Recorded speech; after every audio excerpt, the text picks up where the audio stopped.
Yeah, I've been very, very grateful with Harper One. They really, and look, they published my favorite book of all time, The Alchemist. Yeah. There you go. You know, so like to walk in their office, see that poster, then one day like my poster is gonna be by it. You know, like it's pretty special. It's a crazy thing when you go to the publishing offices and you see the cover of your book, or you see it like on the wall with these other authors that you revere and have read over the years. Yeah. Like there's something really magical and special about that. It really is. I mean, just walking in the like when I was going to, you know, like because I've written other books as well, like a novel and so forth, and going with my agent to Simon and Schuster, Random House, HarperCollins, all these, like these are.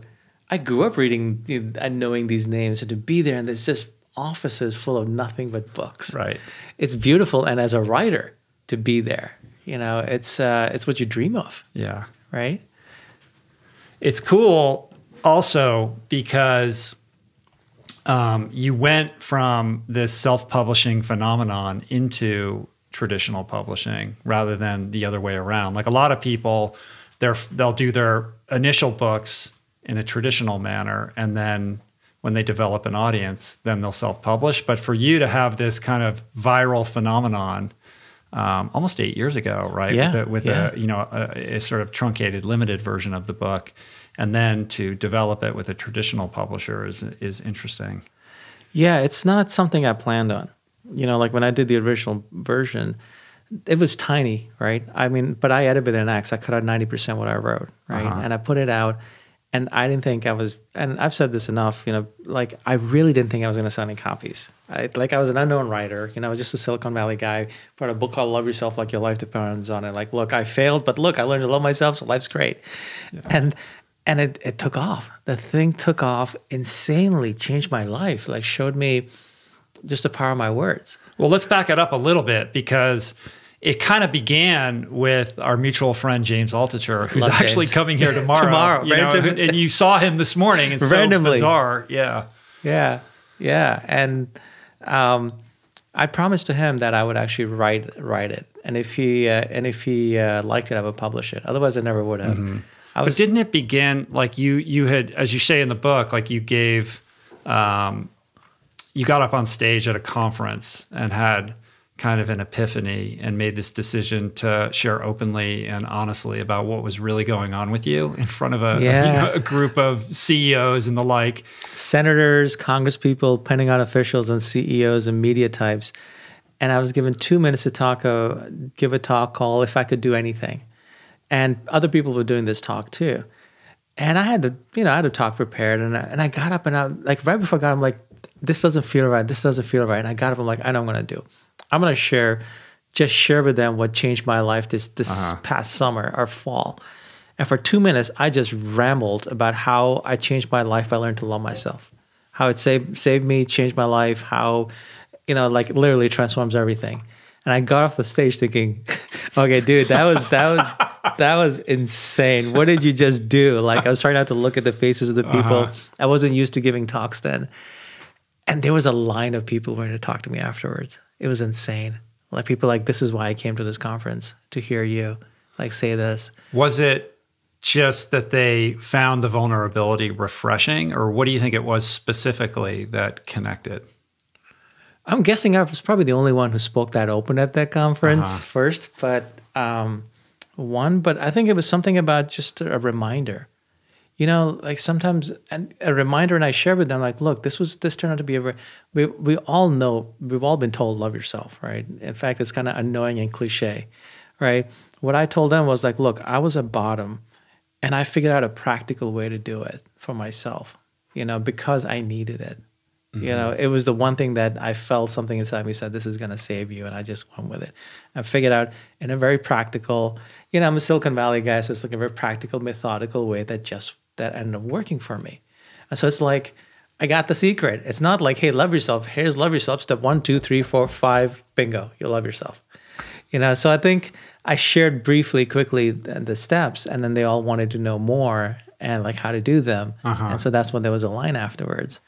And then when I would share with friends how to do it, there'd be like all these questions. So which is why I originally wrote the thing down to just okay, I'm just going to give out copies to people. Right. Because was it you got an email that you forwarded to James, and James was like, you should write a blog post. I'll post it on my site. And you were like, there's no way I'm doing that. No way, man. No way. I'd sent an email to a friend who's going through a hard time, just describing briefly. The practical aspect of how and it really helped him. And James was like, oh, I'm going to publish this on my blog. And this is before he had his podcast. Right? Yeah. I'm like, I was like, no way. All my friends read this. I'm terrified. But he's like, he's responsible for this happening because he's like, look, you could write about entrepreneurship, you could write about fitness, all these things. Plenty of people can. But the most important thing, you're writing about it, you're sharing a way that no one else is. You got to put this out there. He's usually right about those things. Yeah. And I think he's been proven historically correct in this case. But his sweet spot, I mean, he's basically created an entire career around having the courage to share your failures and your vulnerabilities. And he obviously identified something special in your story, and that kind of dovetailed, right into the sweet spot of the kind of things that he likes to share about. Yeah. And, I still didn't think I was going to do it. So I was like, tell you what, I've been training myself to be a literary fiction writer for like over a decade when I was building startups, right? I wanted to write literary novels, I was just studying like crazy. I was like, well, let me write this down as a little practical, almost like a primer of something. And I don't know how we decided that if he liked it, I would self-publish it. At that time, Kindle was out and there were like all these success stories happening there. And I did it. It took me a month. And I sent it to him, and I didn't hear from him for a few weeks. And I was like, oh, thank God, he hates it. I can move on, like, blah, blah, blah. He comes back, he's like, I love it. I'm going to write a blog post about you publishing it, but this day. So that means I have to publish it by that day. And so I remember when a friend of mine reached out to me. She's like, Kamal, do you remember how terrified you were when you pressed submit on Kindle? Like, I think I was calling people. I was like, I don't want to do this. I don't want to do this. I don't want to do this. Best thing I ever did was click that button. Yeah. And it was a very short, kind of truncated version of what ultimately you've recently published, right? Well, just kind of like a practical manual. It was more of a primer. Because I was scared. I didn't know what to expect. It was just like a little thing I was going to give out to people, to friends, right? Who I knew needed it. Because like you understand this, when you find something that works, that makes you better, you kind of feel a responsibility to share it. You really do. Like, if that changed my life. And so especially when it's yours, when you come up with it, you're like, I got to share this because you see the good impact it has on you. And then you see other people struggling. You're like, wait, I think I have a solution here. Yeah. At least try it. It worked for one human being. It's on the human mind, the human heart. You have a human mind, human heart. Try it out. Right. It's a very basic thing. But when I put it out, I held back a lot. Because I was scared. I wasn't expecting it to. I didn't want to share all my stories or whatever. But this exists actually not because of me. This exists because of readers. So I did something I was expecting to sell a lot of copies. So I put my email address in the book. I was like, hey, if you got questions, email me. And guess what? People emailed. I have God knows how many emails. A lot of wonderful, beautiful emails saying how it changed people's lives. Literally saved their lives. I've like in the moment of reading the book, they decide to not kill themselves. I have many of those. And then just like how, changing their lives, any of the confidence, self-esteem, all this, it all arises from the same thing, Yeah. But there were questions. And after 6-7 years, there's a whole, because I read all the emails, I respond to them, there's a pattern, there's themes. And I was like, look, I held back. And I realized I need to put this book out. If I'm going to have it out, I need to have it out in a real way. I need those questions resolved. I know why those questions are coming up is because I held back. So I got to stop holding back. Yeah. And so that's what I set out to do. And that's why it took 7 years. Yeah. Yeah. Yeah. To what do you attribute the virality of the original self-published version? I mean, you sold like 500,000 copies, right? Yeah. It's crazy. Did It it start with James's blog, or like how did the word get out? Yeah, it started with James's blog. Then people got on their own and started tweeting it, Facebooking it. It was all over Facebook. People were just sharing on Facebook. Tim Ferriss tweeted about it, that it got him out of a funk. So there were all these people like trying to do it. But here's the interesting thing. I've built companies in Silicon Valley. I know the online game very well. Like if you get an app, if you look at an app, someone to invest in someone's app, right? You look at the data. Now you can game metrics, you can buy downloads, you can game even book numbers, you can buy your own books and all that, right? But with this, what happened was it came out as hovering like this, it shot up, came down a little bit, and then just stayed for 7 years like that. Just up there consistently. That is when you know you have something special. Yeah. When a product does that, whatever it is, it hits something. You know what it was? It was, I'm not a self-help, it's a self-help book written by a guy who's not a self-help guy. It's just a guy who works on himself, who's lived a bit, who shares his personal journey and exactly how he did it. And it's very easy to read, easy to digest. It's very plain spoken. On purpose. Yeah.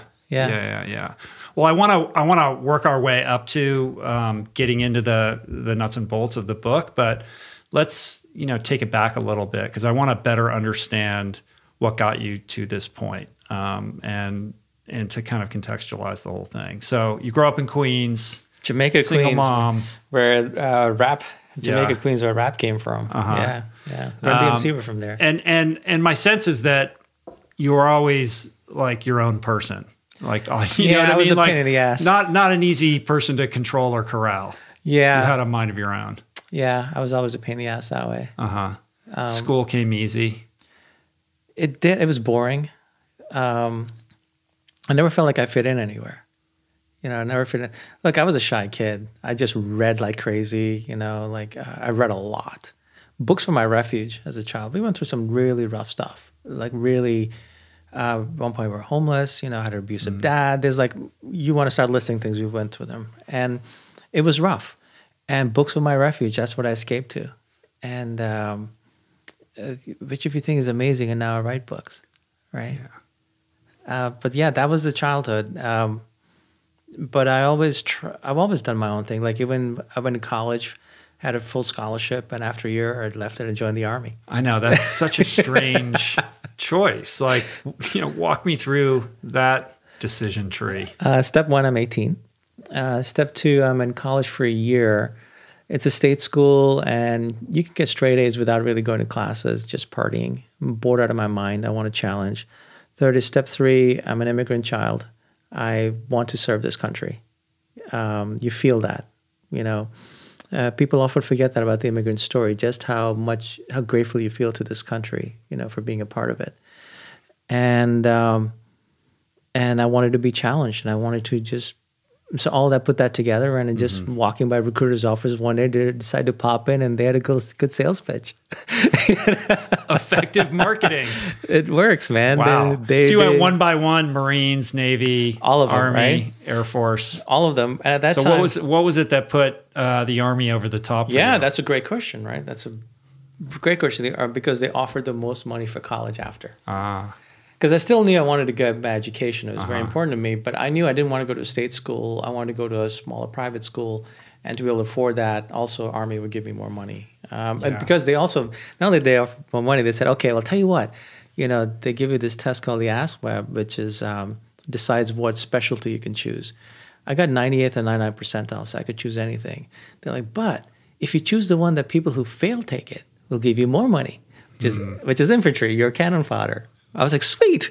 But on top of that, if you take a harder one, mountain infantry, we'll give you even more. I was like, sweet.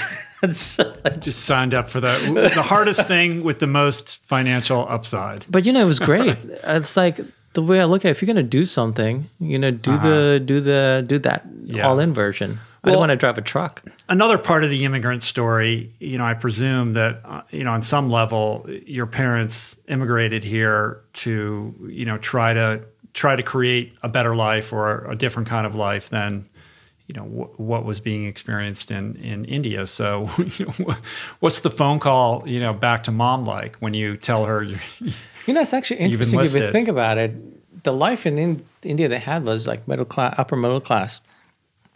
But there's something about the pull of America that draws people to it, because there's something special about it.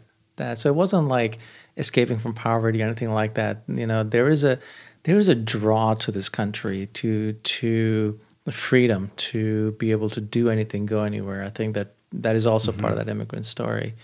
Although we didn't have that when we came here. You know, it was pretty, quite the opposite in the beginning. The phone call to mom was a very interesting one. From college, Mom, I'm thinking about joining the Army. Pause. Okay, think carefully. A week later, Mom, I joined the Army. That was and her reaction, silence or silence. That was it. Silence. Uh-huh. I mean, I was at the age where she couldn't do anything. Yeah. And she knew me, you know. You had already established a pattern of doing your own thing. Yeah. And she had a healthy dose of like, I can't control this kid anyway. So and she was like, this might be good on for board her. with this. She was actually, I remember she told me. A little discipline. Yeah. Right. Yeah. So boot camp then, right?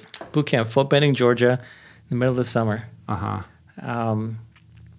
It was, I look back at that as actually like one of the defining experiences of my life. And I'm so glad I gave myself that gift as an 18-year-old. You know, I wasn't thinking of it that way back then. Because look, you know, if you look at any tribal society, any primitive society, quote unquote primitive, you know, there's always a rite of passage you go through from going from boy to man, you know, girl to woman. There's something about you challenge, you tested, then you welcomed into the tribe. Now you're a man. Now you've earned this right.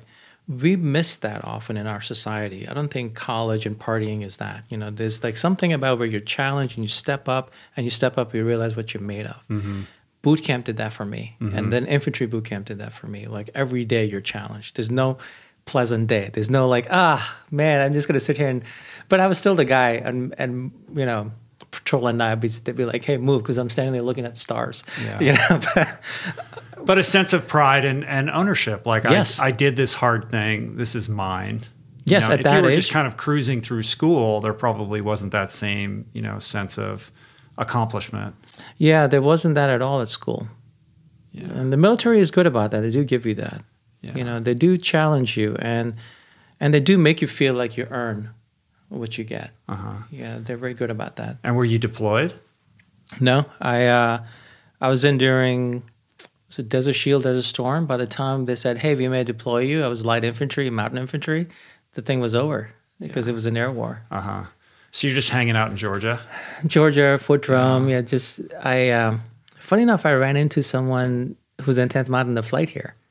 And randomly, I never meet people. And we were talking. She's like, yeah, I was deployed all the time. I was like, yeah, well, you actually worked. I didn't. So that, you know, kudos to you. So how long were you in the military then? Total, I think a little over 3 years. I did some in the reserves because I went to school. I had a chance to go to a private school upstate New York, so I went there. So you took that sweet Army money, put it to work. It wasn't. It turned out to be not much. It was all marketing fluff. It turned out to be way low. There's all these stipulations. You know, when you're 18-year-old signing a contract, you do not look at the fine print. You just they just say this much money. You say, okay, sweet. It's when the rubber meets the road is like there's loads of fine print, but I'm still, you know, that's fine. Yeah. So you go back to school. What's the plan? The plan is to. There wasn't a plan. I was studying economics at the time. I ended up studying economics and biology, and I thought I was going to go to med school and be a emergency pediatric person. I was working in hospitals and level 1 trauma centers to get that experience, you know, for med school. What was the allure of medicine? Do something useful. Like it was like I could go anywhere in the world and be useful. I could land in a random village in Timbuktu, you know, and I could be useful. That's what it was. Yeah. And so how come that didn't happen? I took a break. I backpacked around for a while. My dad died. I went to India, took his ashes there. We weren't close at all, so we were estranged, but I was with him when he died. And I was in the hospital when he died, and it was being in the hospital, watching the experience kind of shook me up. I couldn't be I had to get away from hospitals for a little while. And when I came back, I ended up actually wandering with a backpack for about 8 months through India and Europe, Nepal, and Europe with like $3,000 to my name, nothing more, like no credit cards, nothing. And living, I think, in Europe on $5 a day. That was my budget, $3 a day, you know. And when I came back, I knew I wanted to write what I'd experienced. I knew I had stories to tell. So I started writing, And I was looking at medical school, and then Silicon Valley was happening. And my brother, he called me. He said, "Hey, get the New York Times this weekend." I said, "Why?" He said, "Just get the New York Times." I said, "Okay." And so I'm reading the New York Times, trying to figure out why. And the Sunday magazine, there's a 2-page write-up of my little brother, on this company he has started. Is that for AngelList? No, AngelList is more recent. later. That was way back in the day, the first .com Right. boom, So we're early .com boom. Early .com boom. And a 2-page write-up. I mean, in fact, Amazon reviews and all this stuff copied what he built. They didn't have that. Like that's, and all these ratings that exist on the web exist because of what he built. And I called him up and he's like, "Look, what are you doing watching people die every day?" He said, "Come out here, we're building the future." And I was like, man, like I was kind of warned of watching people die at work. And I just finished the first draft of terrible draft of a novel. Right, you went upstate in upstate New York and holed up to try to write a novel, right? Yeah, and wrote it, and it was atrocious, absolutely atrocious. 6 months, but sometimes you got to do the atrocious to understand that. Look, there's a path to non-atrocious. Of course, this book here doesn't exist without doing a lot of atrocious writing. Over the decades. I've done those 10,000 hours. Yeah, and. When he said that, I thought about it, and I was at the gym, at Gold's Gym. I was working with this guy, and I was talking to him. I was like, "Man, I want to go out there, but I'm scared." I'm like, what if... He's like, "Look, Kamal, I have one piece of advice." I said, "What?" He said, "Leap, and the net will appear." And I don't know what it was, but literally that shifted for me right there. Mm-hmm. So I got rid of everything, bought a one-way ticket, and just moved out. And leap. And the net will appear. Yeah. And it's something I've learned. That's how it works. It does. It absolutely, I've had many experiences with that very thing. And what I've also noticed is when I try to sidestep that by having my foot in both camps at the same time, trying to do the safe and secure thing, like, well, I can't quite leave this thing yet. So I'm going to develop this on the side. And when it matures, then I'll take the leap when it's safe. Never works out. Yeah. I mean, maybe it does for other people. There's a rational argument for that, but there is something, I think, transcendent and magical when you have the faith and the courage to completely let go of what's not serving you and take that step into the unknown. And in my experience, when you do that full of heart, well-intentioned and prepared to work your ass off, that inevitably something happens to catch that fall and create a soft landing. That is, I think it's one of the fundamental truths of life. It really is. But there's no way to learn it. You have to experience it. It's scary. Yeah, it's scary each time you do it. Yeah. Because it's a different cliff you're jumping off. Mm-hmm. Different scenery. But you got little bro out there killing it. And we should say your brother is Naval, right? Who's kind of become like a guru in his own right. It's kind of an amazing thing, right? What's going on I don't know. You guys? I don't know, man. Maybe it's in the blood. Who knows? But, he was doing his own thing. I went there to do my own thing.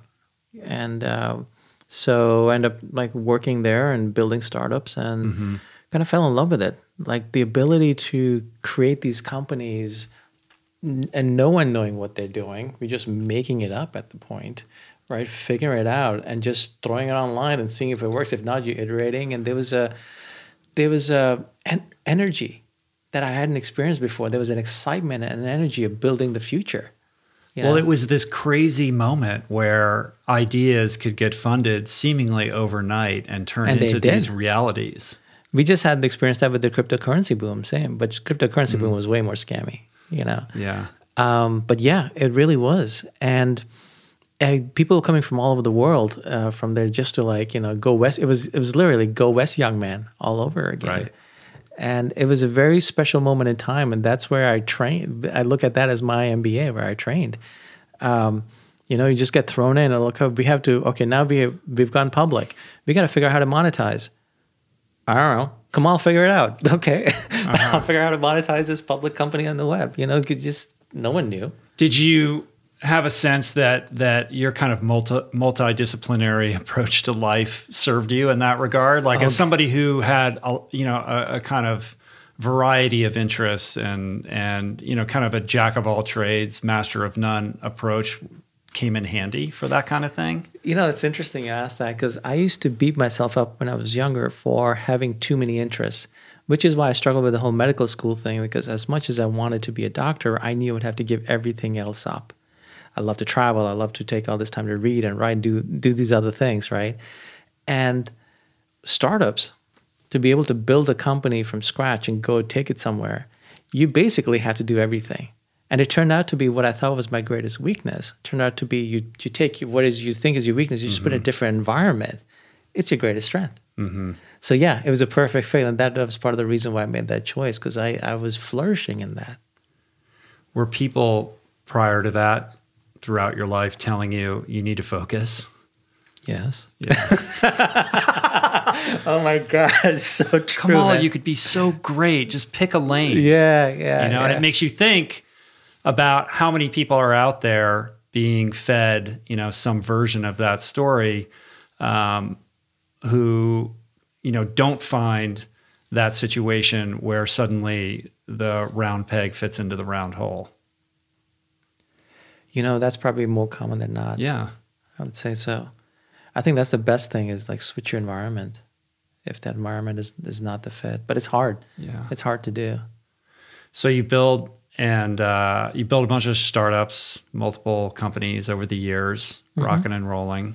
Off and on. Yeah. I mean, it had to be pretty exciting. Making good money. Everything's good. Most never go anywhere. That's the dirty little secret of startups, right? Uh-huh. Like 90-something% fail. That's similar really good to like screenwriters in Hollywood or projects. There's so many projects that you think are going to go. People toil on them for years, and then they just end up in a drawer somewhere. Yeah, but at least in Hollywood, they get paid for doing those. Like you could be working as a startup for years, making practically nothing, and it goes nowhere. And so some went places, some went nowhere. But it was a good gig. No complaints. I enjoyed it, and I enjoyed working with some of the smartest people on the planet. You meet people who are stupidly, scarily smart, but everyone's smart in their own way. And then to be surrounded by people who are smart in a way that I'm not, and to be able to work with them and lead them and learn from them was beautiful. What are some of the biggest lessons that you learned during that tenure about life and business? You know what's interesting? The lessons I learned were stuff I knew.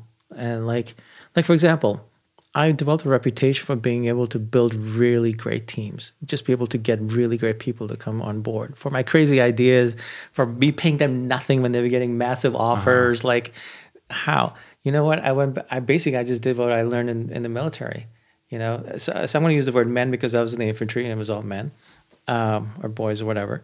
And you take care of your men. If you're leading, you take care of them, you eat last. You show up first, you leave last. You lead by example. Like when you go to Fort Benning, I remember being in that bus, being taken from Atlanta airport to Fort Benning, and there's a statue, the very famous statue of an infantryman in World War II. And he's got his rifle and he's got his hand up like this and he's charging forward and it says, "Follow me." That's basically leadership in a nutshell. Follow me. And so that's how I built stuff. Like I was the hardest worker. I was the lowest paid guy. I let all the credit always went to the team. Never took any credit, because I don't care if we win. I'll do just fine. I'd rather have the rewards than the credit, but that came from an 18-year-old. I didn't learn anything like that doing it. I learned it. It's very interesting. Yeah, that is interesting. So there's a good chance that, short of some experiences that you had that we're working our way towards, this could have just gone on ad infinitum, iterating on startups, going from startup to startup. And then writing novels on the side and collecting rejection letters. Time. Did you keep the writing up persistently throughout all of this? Yeah, that's what I did in my free time. Obsessively studying the greats. Like there's certain Hemingway books I read, I don't know, 20, 30, 40 times, underlining, see how he did what he did. I was obsessed. But never the thought that would become your vocation. This was something you did purely for the love? For the love. And people are like, what are you doing wasting your time? You're not you're getting rejection letters. Like, what are you doing, right? But it was like, I knew I wanted to put books out there. I just didn't know if it was going to happen. In fact, By the time I wrote the original Love Yourself, I'd given up on writing for a couple of years. I hadn't written for a couple of years. But man, that training that I thought had been useless, came out, and it's been amazing. Yeah. So talk to me about the precipitating event that kind of catalyzed, this whole thing. Man, I feel like, well, here's the thing, like all great, personal evolutions begin with some, act of destruction, and it lends itself to the belief that these amazing epiphanies about the human condition grow. They emanate out of the ashes of various forms of disaster. Well, to be a those opportunities exist. They're there for the taking for anybody. You can read your book and get a sense of what led you to this point that set you on a new trajectory. But the opportunity exists for anybody to take advantage of these tools for personal growth and evolution, shy of having to meet your maker, so to speak. But unfortunately, pain is the ultimate motivator. It does get your attention, I'll tell you that. But it's like, I've thought about this. It's like, to be a phoenix, you got to burn. It's like the whole process of rebirth. It's not easy. It's not painless. Mm-hmm. So the precipitating event for what led to Love the Yourself. inciting incident. The inciting incident. Yeah. So what does it be called in chemistry? Yeah. When the reaction happens. I'd built a company. I'd self-funded it this was going to be my FU money company, right? And I was doing very well. I was actually taking away real business from Google and Yahoo in a vertical no one had ever done before. I was pulling it off, built a great team, got the deals that no one could get. It was like I was obsessed, right? And I was built 3.5 years, and then I ran out of money. Building a tech company in 3.5 years, you'd run out of self-funded. Self-funded, right? Pretty much everyone's going to run out of money, except for a couple people. And I took investment, and it was doing well, and then the whole thing blew up. And I lost everything. I lost my company, but along with it, I lost my sense of self-worth, to put it mildly, because my company was my complete identity. What I was doing was my identity. I was depressed beyond belief. I had no money. I was living off credit cards. I remember having to make some payroll on the side to some of my employees of credit cards. I was like, look, man, you bought in my crazy dream. I can't have your wife and kids starve because, Wow.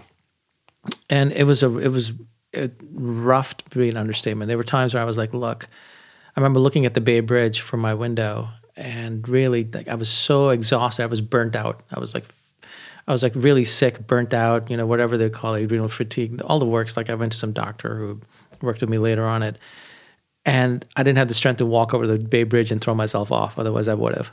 I was literally like that. And I think it was the next night or the night after that I remember getting up, and I was miserable. I was like, I can't do this. I got to get out of this. I get out of this or die trying. That's it. I can't be in this space. And I walked over to my desk, and I would have a journal that I write in. And in there, and I still don't know where it came from, I sat down and I wrote a vow to myself. Now, I do believe in the power of personal commitment. Like, if I make a commitment to myself, I'm going to keep it. That's something I've had for a while. Something I've trained myself for a while. But a vow, I've never written a vow to myself. That I don't even know where that word came from. And then it was a vow to love myself. It came in the moment. I am not a guy who was thinking about, hey, you know what I need? You know what I really need? I think I need to love myself. That never occurred to me once. But yet in that moment, that's what came out. Where did it come from? What's that deep stillness that, runs the whole show? Yeah. Well, you have this, crushing incident. Your ego is crashing down. You've been humbled. You've been stripped away from all of the externalities that you were living for. And it's like a deconstruction of your character all the way to your very core, right? Like, there's few things more painful in life. And to be confronted with that presents you with a choice, like destruction or rebirth, the bridge, or in your case, finding a way to love yourself. And they're both very tempting. In fact, that bridge is more tempting than the love yourself, honestly. I'll be honest, because the bridge is easy. The love yourself. What does that even mean? Yeah. I remember sitting back, kind of looking at myself, like looking at this, like, what have I just done? But I had written a vow, right, to myself. Like there was something there. Like that doesn't just happen. And so I was like, all right, now what? Well, I'm going to have to figure this out. I'm going to have to do this. Now, even though I've written a book about it, I didn't go read books on it. You know, anything I'd come across in that genre had been all like platitudes, but nothing. I'm a big believer in, like, if someone's on fire, don't lecture to them about nature of combustion. Throw water on them, right? Practical solutions. Practical solutions. Show me how to fix my mind. You know, this misery, this pain, this angst I'm in. Get me out of it. And so I was like, well, it's my mind. So who's going to work on it for me? I am. I have no choice. I made this vow. And now I have a direction of this love, this LOVE word, which I wasn't even sure what it meant. And so I started to try to do it. And I didn't know what I tried. Like I was like a crazy mad scientist in my apartment, just trying things. I was like, should I write it down this many times a day? This, that. Should I like just feel excited? What should I like? I was trying all these things. And at one point I stumbled. I was tired. I was like, you know what? I'm just going to start saying it to myself because that's one thing I can do. And so I started repeating it to myself. And it was interesting that happened. After a couple of days, I had nothing else to do. The company was gone. I had no money. Like I wasn't like in a shape to go get a job, right? I had time. And, you know, I had a credit limit on my credit cards. And something started to shift after, I think, about 2-3 days. And, you know, it's my mind. I'm keeping, you know, so I noticed I started to feel a little better. And all I've been doing was just running this. Just looping this phrase. Yeah. Telling yourself time and time again, I love myself. I love myself. I love myself. That's simple. And I was like, okay, it could be basically because by doing this one loop, I'm actually keeping all the other loops from running, you know, with the self-destructive loops or the negative loops. But could be maybe I'm going somewhere deeper. And after 3-4 days, I remember I was like, well, let me try to feel it. And I started making myself feel it, you know, and it feels really fake in the beginning. What is the process of going from head to heart with that? Like the distinction between repeating this mantra time and time again and attempting to feel it? Well, this is what I came up with, was I somehow connected the sense of light to the feeling of love. I don't remember. I think it might have been because of the moonlight was coming in one night through the window as I was doing this, and I was feeling the light coming from the moon, like a big moon and big, you know, window in the bay. And yeah, that's what it was. I'd forgotten it, right? And so I remember starting to feel like light coming in, and I would take a deep breath with the light coming in. I would imagine this is not just the light from the moon. It's like it's like galaxies tipping over and just the light pouring from them into my head, just coming in. And the light coming in through my body as I breathe in. And I'm feeling the love come in. And then I just breathe out whatever gunk needs to go. And I started doing that, and that shifted things like that. That was like, okay, there's something here. And what was that shift? Like what was the physical manifestation of that? You notice like a heaviness that goes away. Yeah.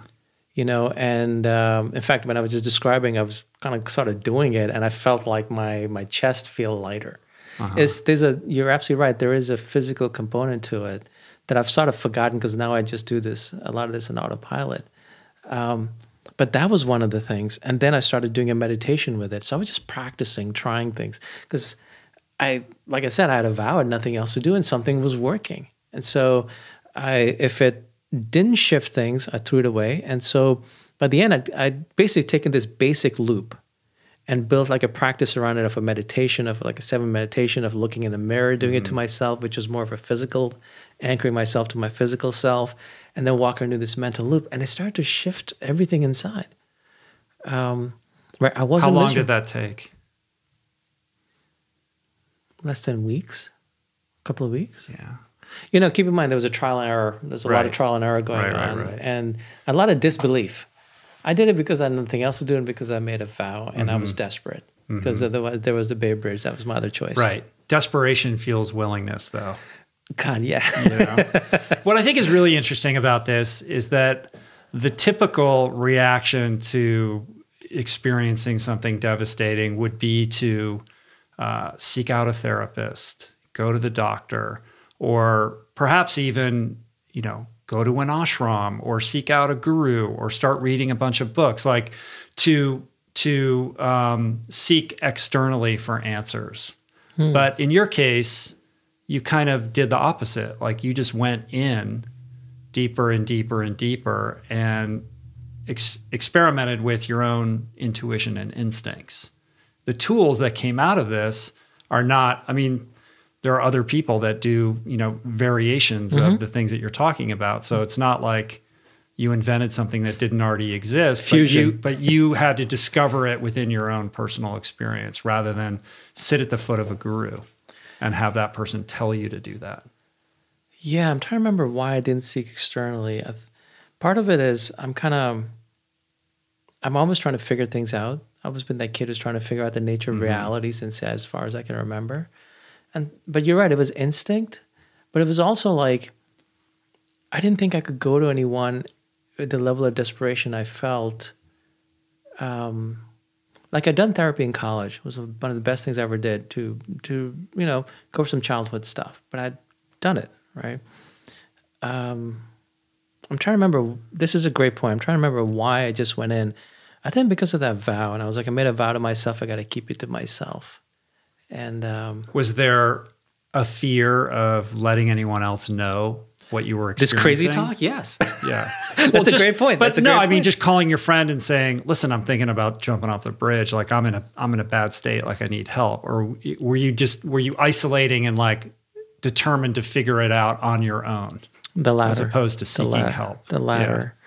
Because that can also that can lead people to the greater depths of darkness. That could lead them to the bridge. Yeah. That was, I wouldn't recommend it. Been down that path. It's, there's many paths to transformation. Some are easier than others. I would recommend an easier path. So yesterday I had this guy, Shane Parrish, in here. Do you know who Shane is? Farnham Street? Yeah. And there's an interesting juxtaposition between the things that we talked about and what he talks about in his writing and in his book. And what you talk about, in that Shane is a guy who has a computer scientist mind and realized that nobody had really canonized how to make good decisions. And so he went out into the world and canvassed the best information possible and tried to create like a lattice work, an encyclopedic lattice work of how to make good decisions. Interesting. You know what I mean? Like in a very kind of rational, logical way, saying we need a better guide on how we're making decisions that impact our lives so we can lead better lives and create better businesses, et cetera. And his focus was very much a looking outward. What are the greatest minds of all time? What have they had to say about this? Let me take the best of that and figure out a way to synthesize it in a way that can help me figure out like a program, for lack of a better word, to make better decisions. In your case, there's an analogy here and kind of a converse relationship in that you looked inward. And rather than going outward and saying, what do the greatest, most enlightened minds have to say about how I can get myself out of this hole, you just went inward and trusted your instinct. It was very much an emotional, spiritual journey of trying to deepen your connection with self and not be influenced by the outside world. Man, you should have been around then. You put it beautifully. I don't know, but I look at it, I didn't know what I was doing. Right. And in that original version of the book, and now more fully fleshed out, significantly fleshed out in Love Yourself Like Your Life Depends on It. You kind of walk people through like, here's what I did, and here's how you can do it too. And there's a variety of practices that begin with looping this mantra of I love myself. You've got a breath work practice, 10 breaths. This meditation practice where, in your case, it's 7 minutes. You find a song that, basically allows you to anchor yourself. And that's a daily thing. This mirror practice, which I want to talk about. And they're all like very short, easy things to do when undertaken consistently can really shift those neural pathways and alter, how you feel physically and how you feel emotionally. Yeah, because That comes from just like I want to be efficient, which is called basically I'm lazy, you know. So I want to do the least amount of work for the greatest impact, and I don't want to spend the rest of my life walking around doing like a crazy man, you know, just speaking to myself. I love myself, right? So like I was just trying out what causes the greatest shift that I can do, and just start doing those regularly. So these were some of the things. The 10 breaths one is really, it's simple, man. It's so simple, but walk me through it. So remember what I told you about. So we're breathing every day, whether we want to or not, until we're not. So 10 breaths throughout the day. Like actually, I was doing it on the Uber ride here. I'll actually just pause from everything. Like if I can, I'll close my eyes and I'll take the 10 deep and purposeful breaths. These are intentional breaths. For these 10 breaths, this is what I'm doing. This is who I'm being. And with the in-breath, same thing. The light from galaxies coming in above. The light with the light comes a feeling of love. You know, we're wired for light. And are you saying I love myself as you're doing that? Sometimes no. Sometimes just feeling the love. Because I've anchored the feeling of light to love, right? And if you do it enough times, it just becomes natural. And I feel the love come in and just go in, and I just feel my heart and my chest just open and get lightened. And then I just breathe out. And then what happens is usually about the 6th or 7th, I notice automatically, when I'm breathing out, thank you. So breathe in love, breathe out, thank you. 10 breaths. Just throughout the day, pause and do that. It settles you better than anything. It's a very simple thing. Yeah. So I've added these throughout basically what I've done in the book. I've showed all the different things I do. Pick and choose what works for you, but here's also the core practice. But that one, anyone can do anywhere. You can do it in the toilet, you can do it in the shower. You have no excuse not to breathe. Yeah. What's funny is that they're so simple, right? And it's easy to dismiss them as hokey, right? Like you think, oh, this is like Stuart Smalley looking in the miror on Saturday Night Live saying, down by the river. You're worth it and you have value, you know, and it's just like, come on, man, are you serious? But I know that these techniques are effective. I can't say that I've practiced this specific regimen, but I do have a very good friend.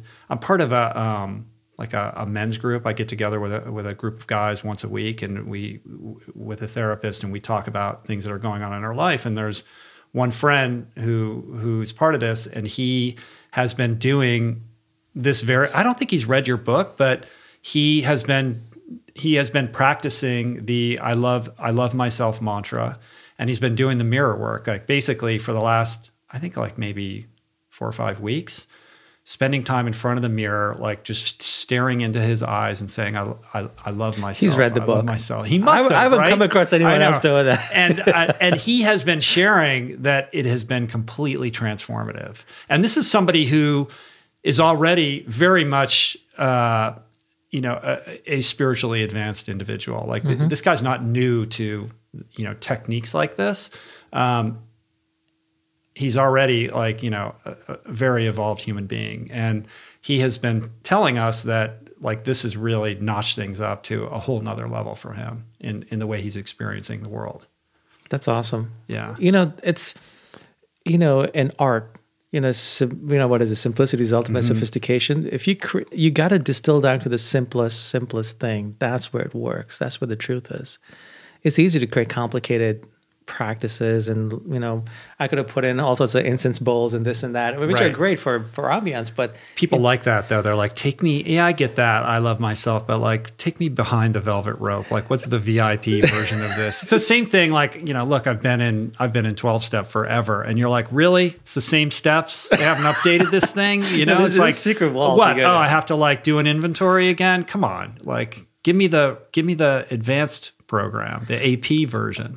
Well, I did something in the book that, in the new version, that does kind of go there, which is I took an experience of when I felt this is after I've been doing the practice, and I kind of got I got very lazy and let life get in the way, and I fell apart. Yeah, it turns out this is the whole third part of the book. Yeah, it turns out you don't just fall apart once in life. No.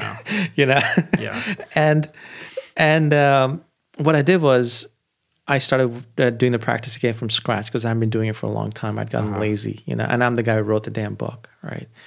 And so what I did was I wrote down exactly what I went through, also the inside, and shared that in here so one can actually see, okay, it's not just like here, do this worked for me, do that, but actually see me doing it and see the inside effects. So it's the nuances matter in these things. See the nuances that are happening. See the shifts that are happening. See what I'm doing right. See what I'm doing wrong, and let me point it out to you. Which is actually I wanted to cut that part out so badly because it's so honest, so vulnerable, and it's thanks to Gideon. He was like, no, this is the reason why I love this book. No, that's the shit. Yeah, I mean, that's the whole thing.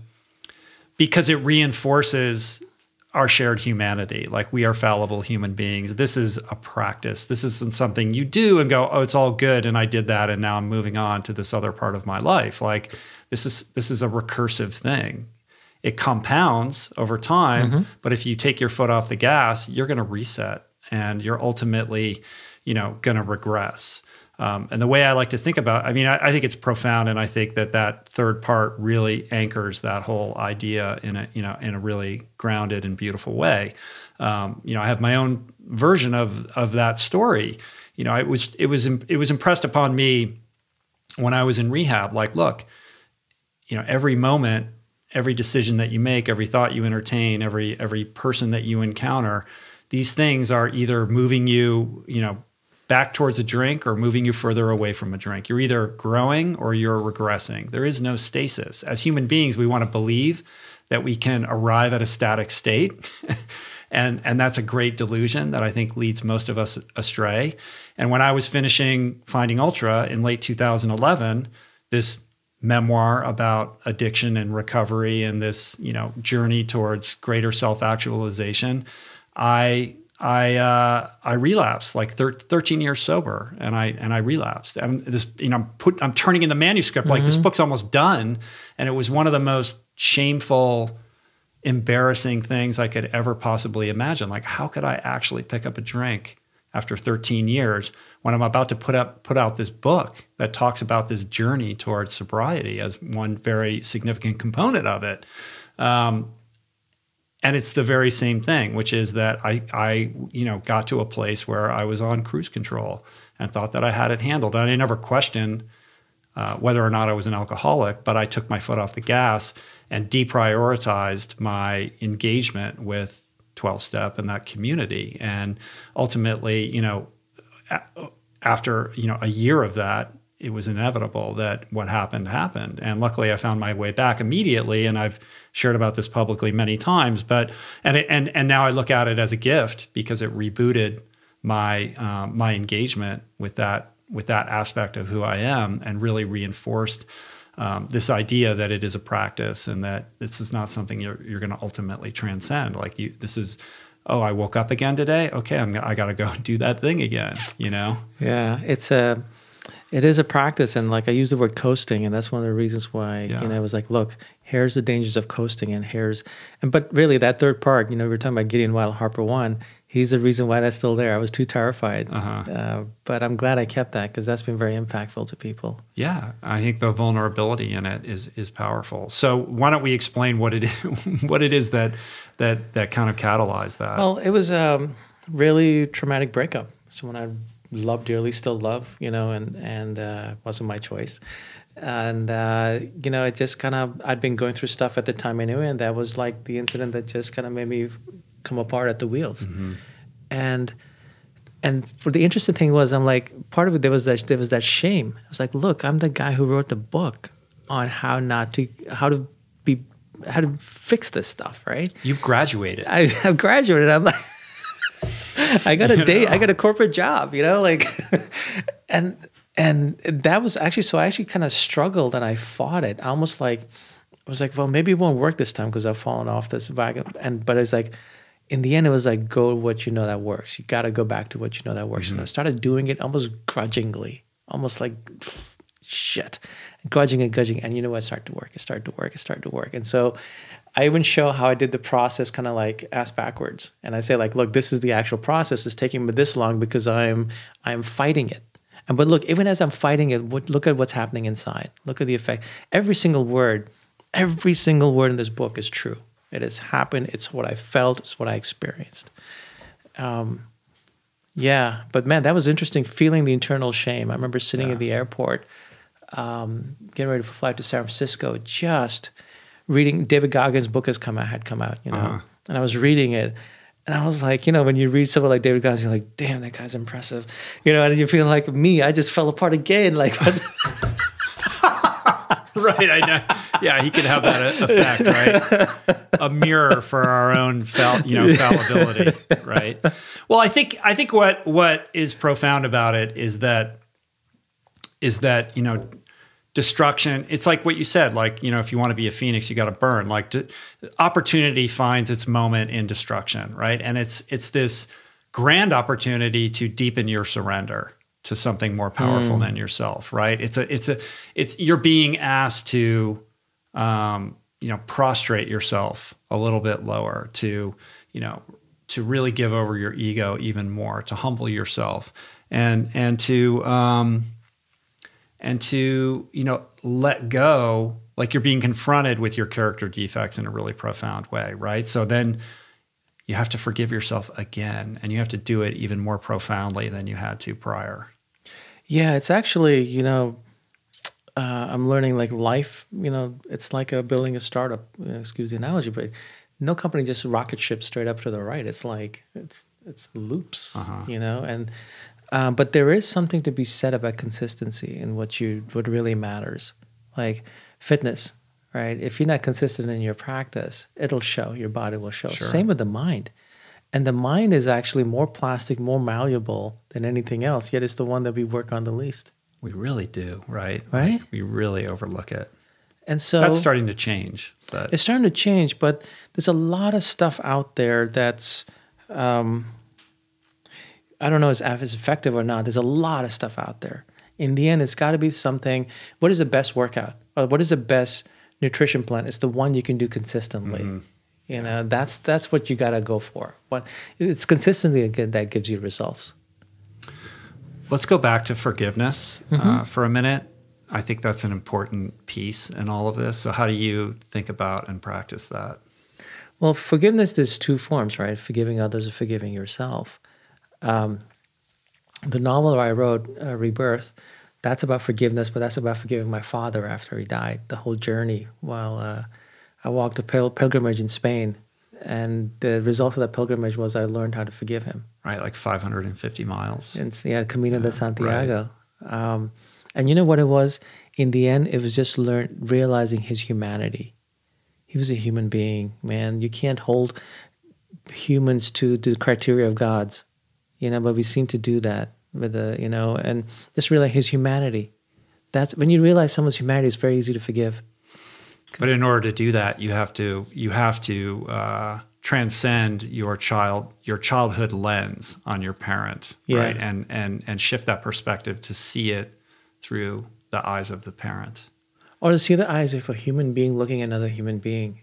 You can never completely remove that, right? The parent, but if you can just do human being to another human being, that right away shifts it, and you see their struggles, their even faulty decision making, whatever, but their struggles, and that's when you understand that, if forgiveness actually comes naturally, because you can't help it.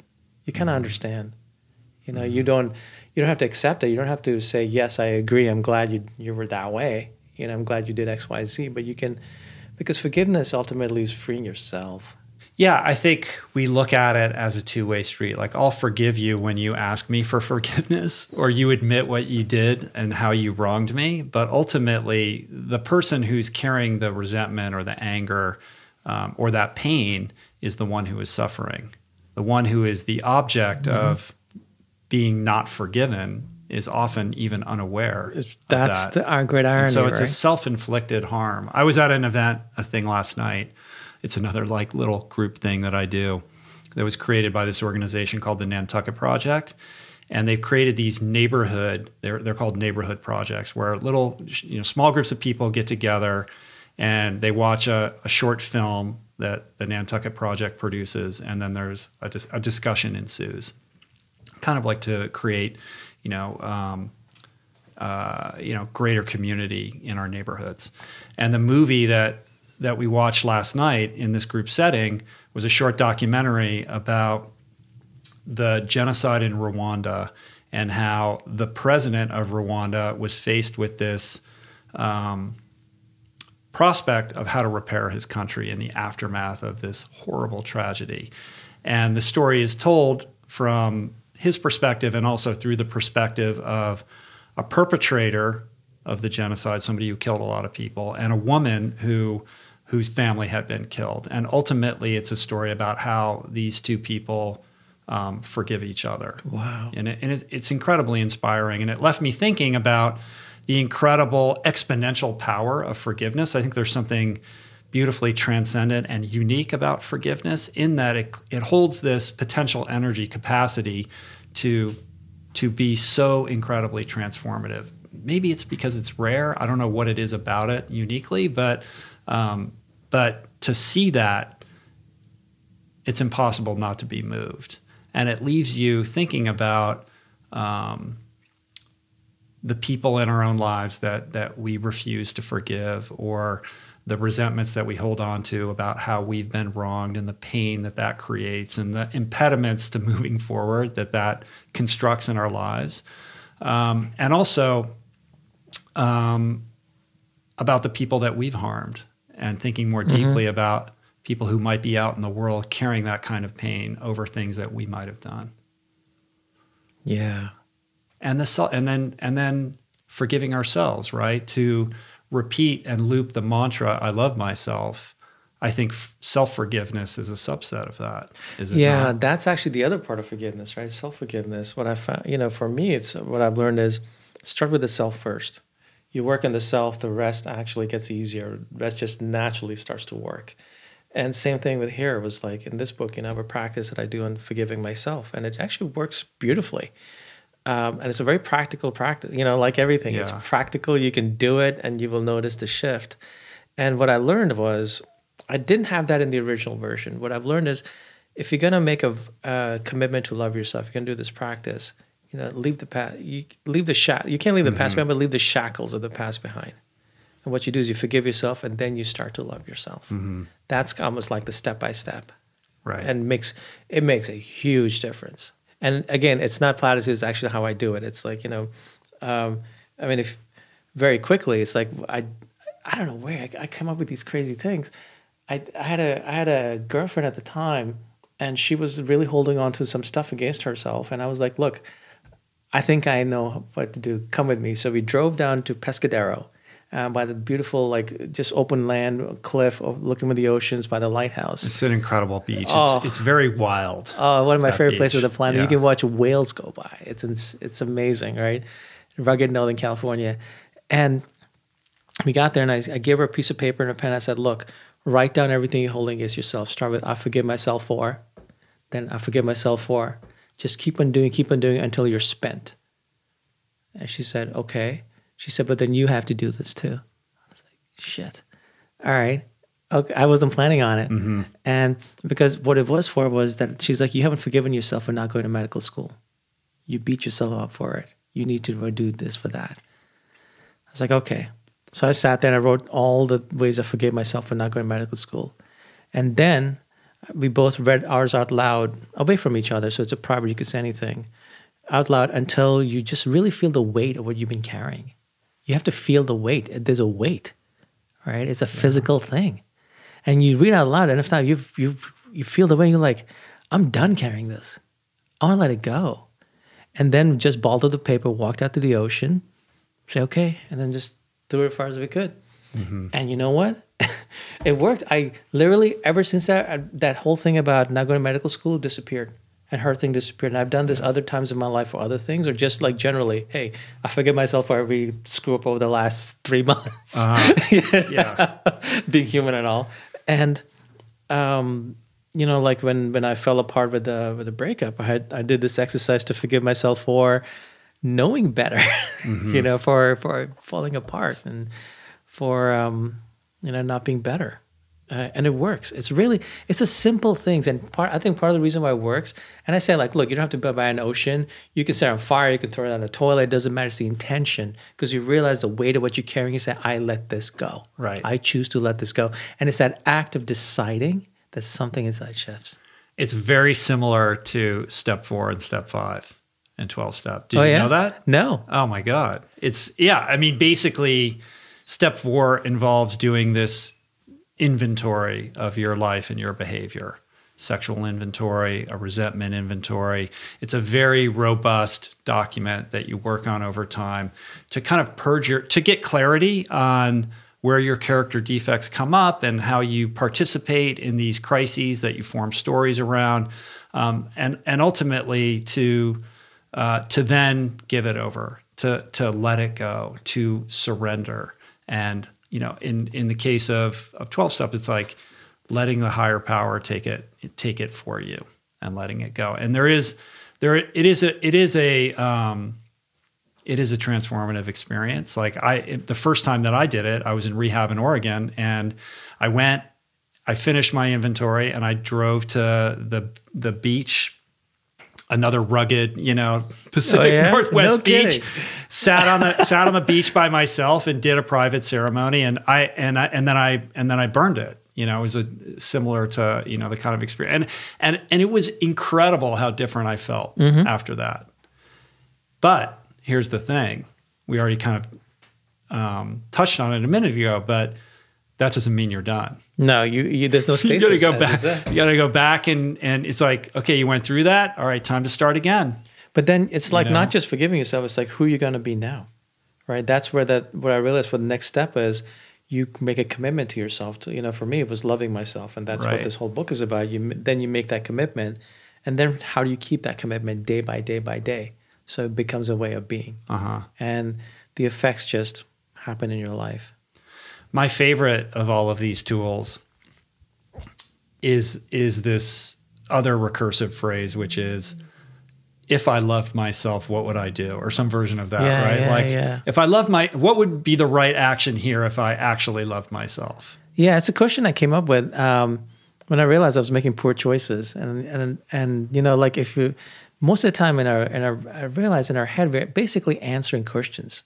That's what we're doing. We're asking and answering questions. And so it was like, why don't I just create a question that I ask myself whenever I have to make choices, just to make it a habit. And the best part was the if I love myself, because then it doesn't have to be, I have to be loving myself in the moment. If I love myself, what would I do? Because then you know the answer. Then it becomes a conscious decision. I can still choose to make the choice I shouldn't make, right? The poor choice, whatever you want to call that. But at least I'm doing it consciously. You start living more consciously that way. And sooner or later, you get tired of making the poor choice consciously and start making the better choice. I was practicing it yesterday. Oh, yeah? It's incredibly practical, and it really makes you confront yourself. Like I was in the grocery store, and I'm walking down the aisles, and I'm like, what am I going to eat? And it's like, I want to get this thing. And then I'm like, if I love myself, is that the choice that I would make? Like, if I love myself, what would I actually choose? And of course, you're gonna say, well, I would choose the healthy thing, the thing that's gonna make my body healthier and stronger, right? And if you have that in your conscious awareness as you're navigating these seemingly like small little decisions that you have to make throughout the day, there is a like strong ripple effect. It's very practical. This one actually can change the trajectory of your life. This one alone. Right. But all of these require practice to do them, right? Yeah. So you'll never graduate? No, apparently not. And I'm always trying to figure out what's the next level. What's the next level? Like, but man, this is a good foundation. How does this dovetail with gratitude? Like you hear about practicing gratitude, which is kind of an ephemeral concept. Like, how do you practice gratitude? What are actions that you can take to infuse your emotional experience with more gratitude? What I found is sometimes I play around. Rather than love, I'll use other concepts, but the same exact practice. When I feel light, I feel just like all the magic of life coming down on me. And then when I breathe out, what do you feel naturally when you feel that? Gratitude comes out. Or when you feel real love, what comes out naturally? Gratitude. I found that gratitude actually comes up naturally when you're doing this as a side effect. Where I don't even have to work on it if I work on this. Yeah, I can see that. I'm wondering what it would be like if you walked around saying, if I was grateful, what would I do? It's like I'd be happier. A corollary, rule to that. That's a great question, actually. You know what? Your mental state will be better. I'm sure it would be. Like these little simple questions that are, we can ask. If I was grateful, if if I loved myself, but we stick with the basic foundation things. What's love, gratitude, there's fear. There's a few things that we just wired for, and that's it. Yeah. Well, we've been talking for a while, and I feel like there's an elephant in the room because you are here. It's kind of a miracle that you're even here. Like there, but for the grace of God, go I. You just experienced a very near death experience that I think until very recently you weren't even allowed to travel. So I want to hear that story, and more importantly, I want to hear how that experience has kind of colored how you think about these practices and what you wrote in the book, and how it shaped, how you think about your life going forward. Yeah, that is a hell of an elephant. Yeah. Well, I was going to open the podcast and talk about that, but then we just started talking. Yeah, which was great. I didn't realize we were rolling after a while. I'm like, I think we're rolling. Yeah, we started. That's how we do it here. I like it. It's actually very comforting. There's no, and we're on. Right. It was in October. I went in for a surgery for an old injury I had, being fit and active. I'd injured an artery, and so they went in and they fixed it, and then next morning I was going to be discharged. The artery burst.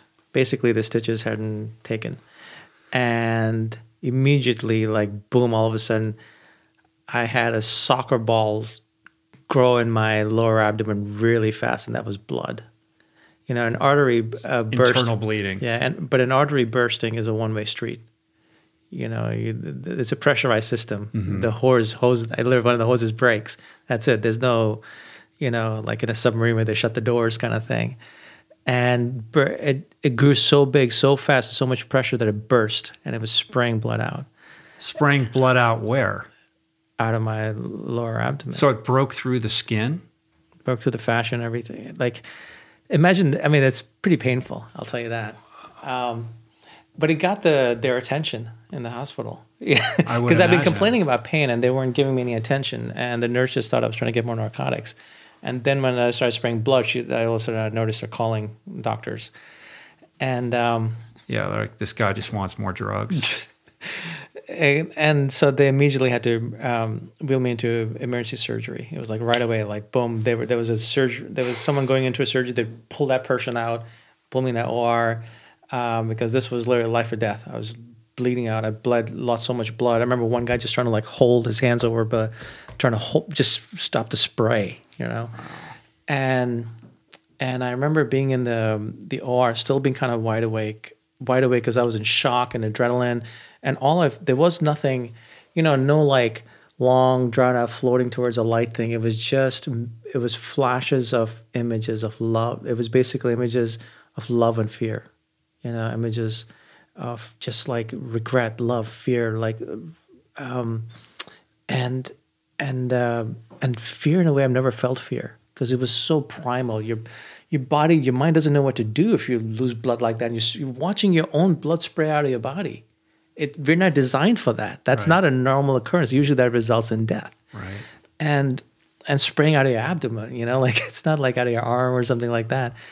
And I remember the anesthesiologist, and she was leaning over, and everyone had just been rushed in. This was an emergency. They're all running in. There's like mayhem. They're moving things around, and I remember these glasses she wore. They were pretty cool, funky glasses. And she's like, "Okay, I'm gonna, put something in you." I just like pushed it aside, and grabbed her hand, and just brought it close. I don't know what it was, but it's like I had to tell somebody. And I was looked at her in the eyes, just kind of like brought it in close. And I'm like, "I'm scared." And then what she did was she put her hand on my hand, and something in me calmed. And something we Fred, the two thoughts went through my head. I wasn't thinking much. One thought was, what a shitty, messy way to go. Because here I'm watching blood spray out, people running out in an OR. This would be my last, realizing this is my last experience of life. This is my last images I'm seeing. This is not what I would have wanted, right? That's one. And second, realizing I have no fucking choice. And something got very clear. All of a sudden, like the images and everything just go away, and it just becomes very clear, like I have no choice. And there was a sadness to that, but then there was also like, okay. And I remember she hadn't put the IV in yet. She hadn't put the stuff in the IV, so this wasn't the drugs had kicked in. Because I used to work in a hospital, so there's a part of me that still keeps an eye on that.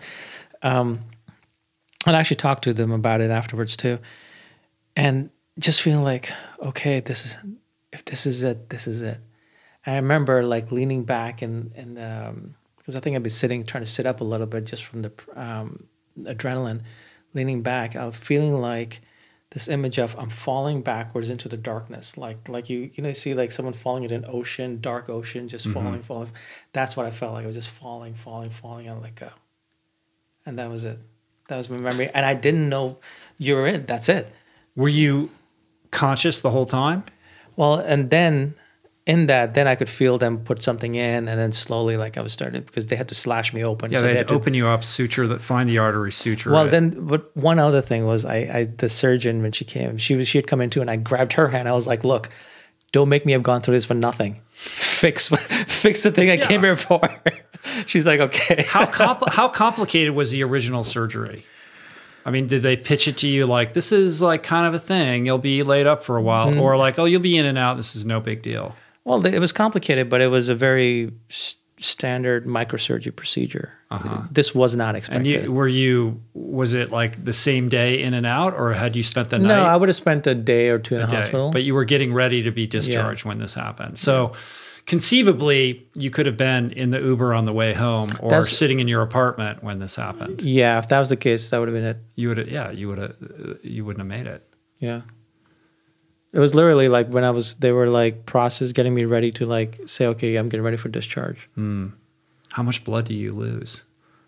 I don't remember a lot, but I remember the resident saying, I was in the hospital for a while after that, and the residents and the staff that became my friends, they used to come hang out and talk with me in their off time, and we'd eat together. And they said, like, man, you were like gone. You'd like you'd lost as much as we could let you. And it was just like a freaking soccer ball just built up so fast. Wow. It's insane. And that was all blood. And in that like release, there's an acceptance, and I guess an even deeper surrender, like a sense of absolute powerlessness. Yeah. And is there peace in that? I guess in the moment there was, because you have to. Because struggle doesn't do anything. Right. And you realize that is when you have no choice, right? But no white light.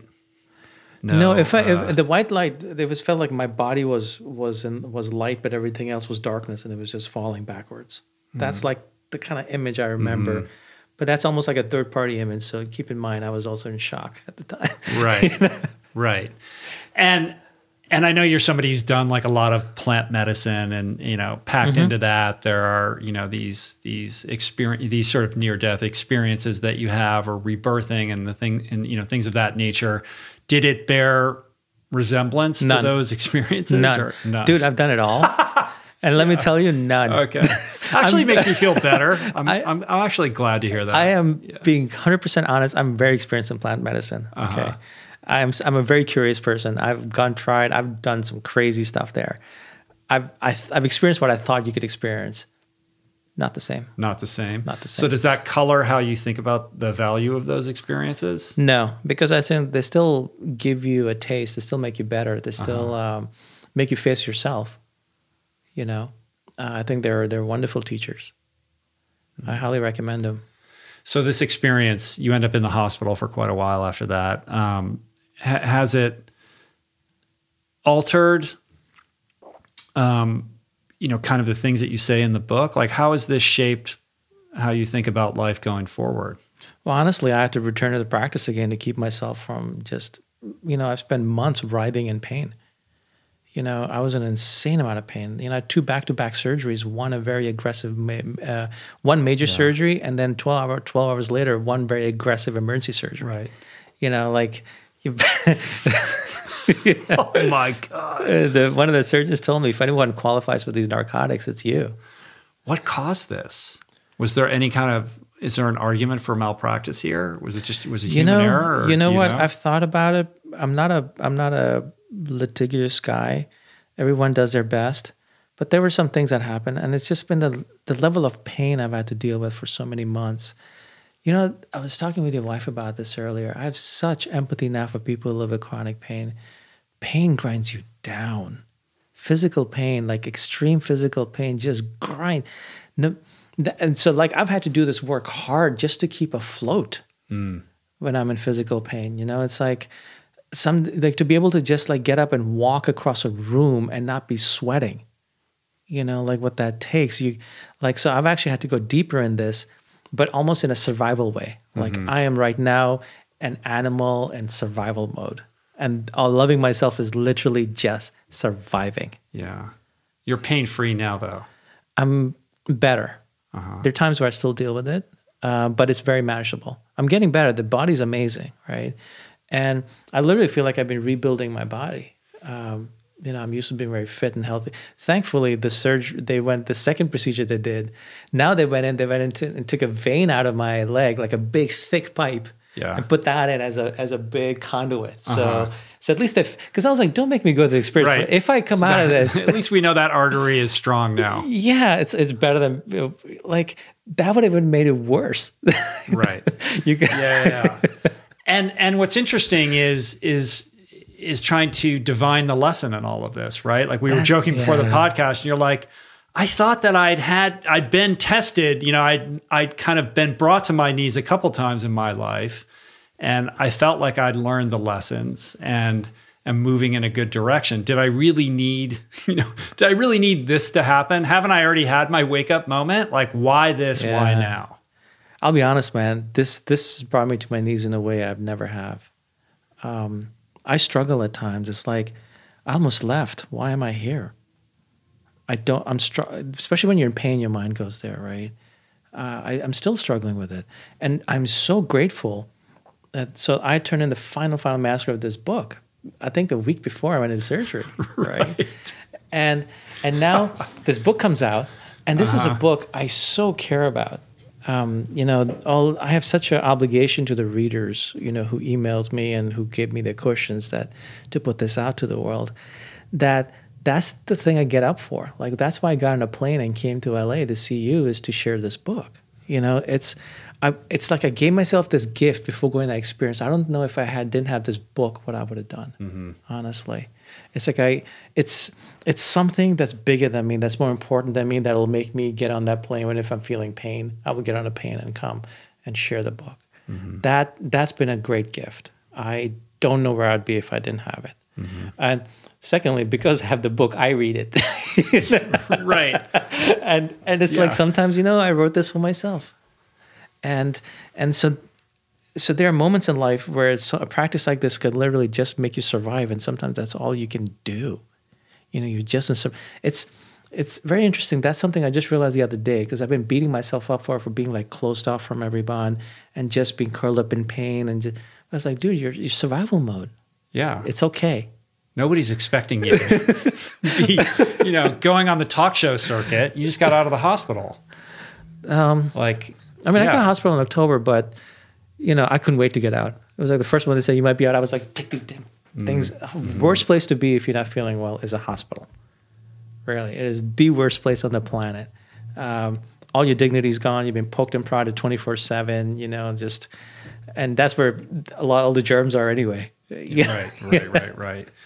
But it's interesting that after all of this, you're still beating yourself up, measuring yourself against some standard that nobody else is applying to you. Well, I have to do the self-forgiveness practice again, don't I? Yeah. Don't we all? Yeah. That's an interesting thing. I'm realizing that I need to do some of this stuff, that practice more often than I thought. You know, I'm learning this stuff myself. You know, I'm still evolving it myself. And it's very interesting. I've had to go back to it, but in a very different way. And now that I'm getting better, I'm very curious to see what the effects of still doing it will be. Yeah. And I think there is a deeper lesson in what you just experienced. I think you just need time and distance from it before that becomes evident or clear. But I think more will be revealed. I think that something will come out of that you will then realize is an opportunity. I hope so. You know, I would believe if you go through something, there's something good, a gift that comes out of it, but it's up to us to find that gift. Right. Right. I mean, one of the things you talk about is this idea of inverting the idea that things are happening to you and looking at it from the perspective of you happening to things. Or maybe even another corollary to that is things are happening for you. Yeah. You know? Yeah. That one's been hard with this experience. Yeah. You know, but I think maybe it might be who I've become because of it. You know, who I choose to be as I rebuild myself, who I become. We'll see. Yeah. Well, I can't imagine that you came out of and you must have come out of this thinking life is even more precious than I previously appreciated, and that time is short, and we don't know how long we're going to be here. And if you have a message that you feel strongly about, like, now is the time to give your all to what is most important to you. Yeah, I mean, I'm lucky I have it. With putting this book out. It's interesting, the thing about precious, some of those, it's weird because time still slips by, and I find, we fall back into our way of living, which is just like, often wasting time.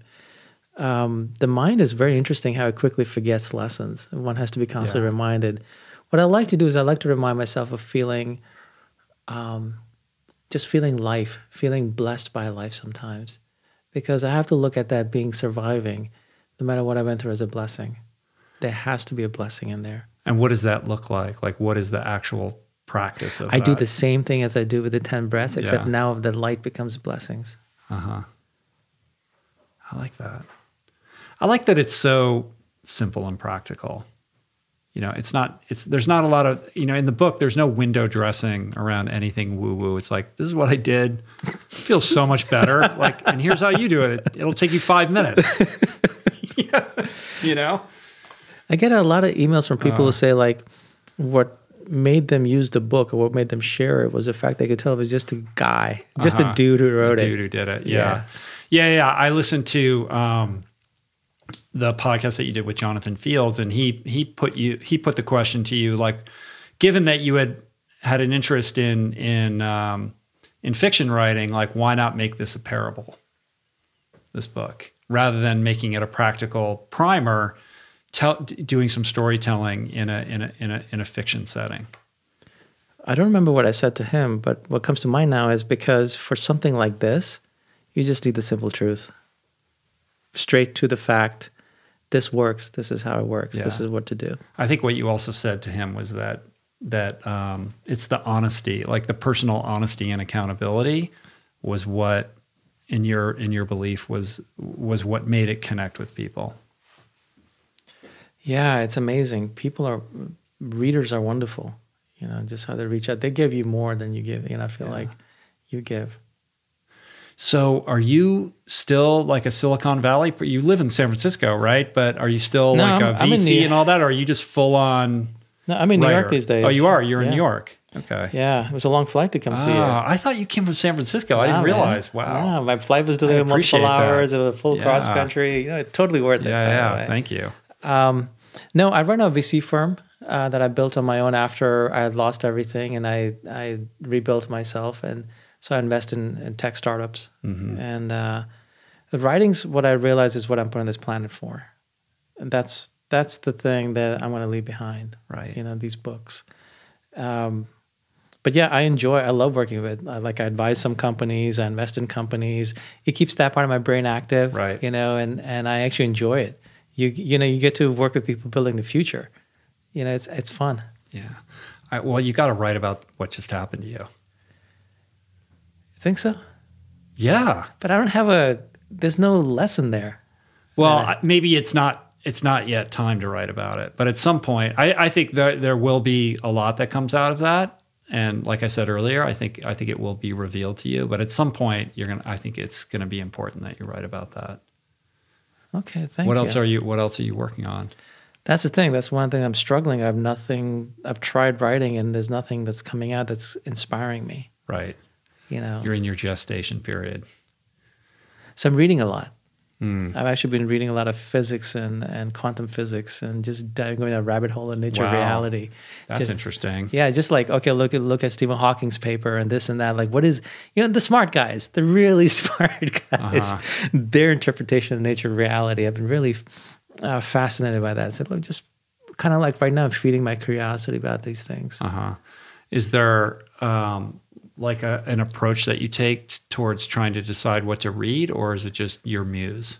It's my muse. It's the internet's, there's rabbit holes. Reddit is amazing. You can find an expert in everything, or someone who thinks they're an expert in everything. It's, I've also been working on, okay, what is a practical philosophy of life I want to live by after all that I've been through? What is something that I can actually live? And this is the philosophy I've been working on practically. And I'm not suggesting this for anyone, so please, people don't send me any emails about, the flaws in it. It's literally something I'm trying to do, which is I am the cause of everything in my life. Because when I do that, it's all personal responsibility. There's no victim. There's no feeling sorry for myself. There's only choice. Everything that has happened in my life. Because look, the nature of reality, if you were to really bring it down, is that there is no reality. We don't know what the whole show is, but there's this whole 3D dimensional, thing. There's more to this game than that. I'm with you on that. We know that. Yeah. So then, okay, if that's the case, you talk to my wife. Yeah, she's awesome. I love your wife. By the way, please, people, order her cheese. It's out of this world. I mean, she's functioning in multiple realities simultaneously, I think. But go ahead. Yeah. So I've been thinking, like, look, but my whole thing is, how do I practically live something? I don't want to just theory. I want to be better because of it. So I'm like, look, if there's this underlying layer, and somehow I'm a part of it, I'm connected. It's like consciousness. Let's say it's all consciousness, and that's the ocean. And I'm just a wave in the ocean. That blip comes and goes. The wave almost went, but it's still in the ocean, right? What is the way I can live that somehow almost frees me, but also gives me forward momentum? Because if it's always choice, then it's in your control. So I am the cause of everything. I've been actually looking. I'm the cause of that experience with the surgery. I'm the cause of good things happening to me. I'm the cause of bad things happening to me. I'm the cause of it all. So what do I do? So that's a personal philosophy I've been kind of working on myself and just trying to mentally do it, where everything I go through, I am the cause of this. Not that I made you appear out of thin air, ritual, but more like my experience of life. Right. No, I get that. I mean, I think it's a spiritual bent on a very Goggins-esque idea. Oh yeah. Just sort of unbridled absolute responsibility for everything in your life, and never blaming anyone. And I think when you're of that mindset and you approach and navigate life in that way, it's impossible to be a victim, right? Because if you're taking responsibility for everything that happens to you, good or bad, or taking responsibility and ownership for every conflict that you find yourself in, then you become an actor rather than a reactor. You become the hero rather than the victim, and you're presented with opportunity rather than dead ends, I think. Correct. And I'll tell you, it's not easy to live this in your head. Because the mind rebels. The mind wants to find cause outside yourself. Sure. That's what the whole who does want to point the finger, right? So it's almost like a little mental training I'm doing for myself. So that's kind of like a new thing I'm working on. Just welcome to Kamal's world. Right. Well, I think that's it's a harder thing, I think, to practice than repeating "I love myself" or doing the mirror work. Because it gets harder. And I found, and this is, for me, it always goes back to 12 steps. This is another thing I learned, that like, even when I find myself in a conflict with somebody else where it's clear that I've been wronged, and everybody that I talk to about this thing will all agree with me that I am the victim. This person wronged me. There's no gray area here. Always, if I'm honest with myself, I can find my part in how that situation or that dynamic was created. And I think taking ownership of that allows you to transcend that victim mentality, and also provides the opportunity for self-forgiveness and forgiveness of the other person, so that you can release, surrender, and free yourself from whatever pain or emotional weight that forces you to carry around. Yeah, I think it can be very powerful. Yeah, but it's hard. Yeah. I know. How are you doing with it? It depends on the moment and the day, you know. But I'll tell you, but like even doing the love yourself practice, I do it because if I'm the cause, I have to work in my inside. If who I am is the cause of my experience of life, then I have a responsibility to work on my inside. Because if I don't, then I'll be the cause of shitty things. Yeah. Another thing I wanted to talk to you about is honoring the child within, right? As somebody who, I mean, you've endured a fair amount of childhood trauma. It's easy to fall into victimhood over that as well, right? Yeah. And it's the kind of the more you evolve and grow, the more you realize that you loop patterns and tell stories that were formed from that childhood experience that then show up in behavior patterns in adult life that don't serve you, and yet you feel powerless to kind of snap out of them. Yeah. That is, yes, all are facts. Yeah. Yeah. So, but you kind of have a practice around how you kind of talk to the inner child or honor that young person inside of you. Yeah, and it all comes from this practice. So what I do is I take this practice as a foundation to approach different parts of me and my life through this lens. And, the first time I did it, I remember something shifted because I realized something about the child. I was used to be ashamed of what the child went through. I was ashamed or dirty or this or that. I was wounded. I was tainted. Like these things, I overcame them, right? But I was ashamed of what of the experience of the child. And when I did this exercise the first time, it's interesting when you do these, your perspective shifts, and like if your perspective shifts, everything shifts. And what was no dumbass, excuse my language, no dumbass, this child survived so you could be you. This child went through this. I mean, think of the strength it takes to be a child, and go through things and continue on and not quit and keep on working to like, one day I'll get out of this. One day I'll be better. One day I'll get out of this. One day no one will screw with me, blah, blah, whatever, right? But that child deserves medals, not like keep that child hidden. And it was like, oh my God. It was a huge perspective shift, and it was a game changer where like you're grateful to the child for having the strength. You don't think of a child as having strength. You realize the strength it takes to be a child and endure abuse. That's insane. Yeah. Right. And so like now I just feel so much gratitude to this child. Like, thank you for your strength. I'd never realized that before until I did this. Right.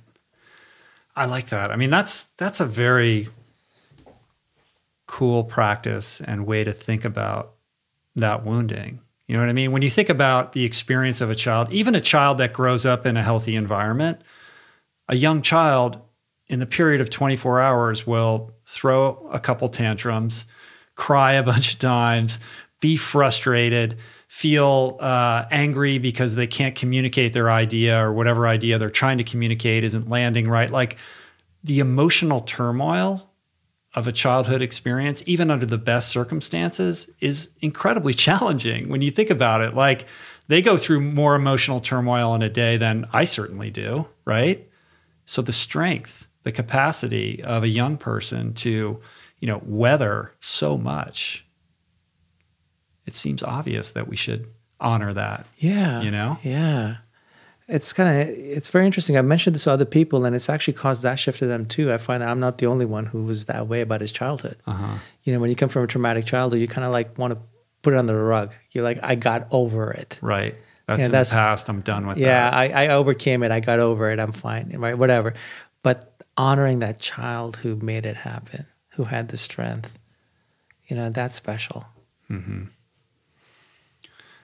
I think that's a good place to end it. Love yourself like your life depends on it. What